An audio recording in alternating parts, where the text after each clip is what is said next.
The cloud of scandals surrounding some federal MPs has prompted a new push for stricter standards of parliamentary behaviour.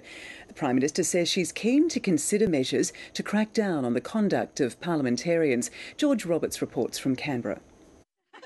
On Mother's Day, it's family fun for the Prime Minister.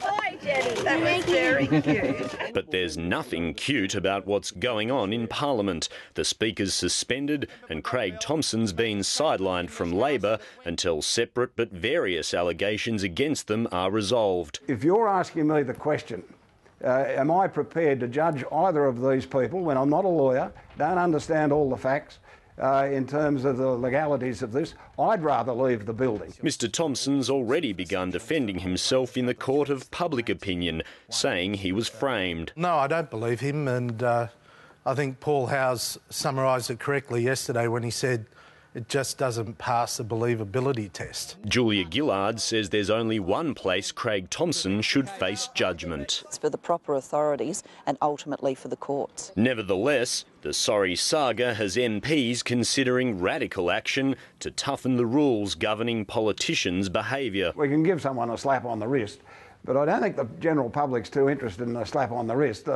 They're wanting a higher standard from the parliamentarians. Currently, the criteria to see an MP disqualified is a conviction resulting in a year or more of jail.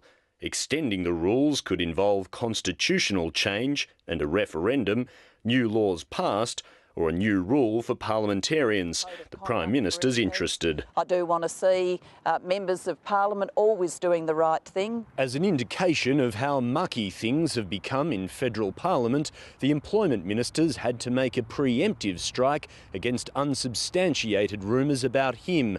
The gossip's been circulated but not aired. And Bill Shorten intends to put an end to gossip before it begins. I don't have the time or the inclination to listen to gossip in Parliament House. But is the government involved in creating rumours about its opponents? Do you want to give me an example? Well, if you haven't got one, it's a fairly silly question. Other serious questions have been promised answers. George Roberts, ABC News, Canberra.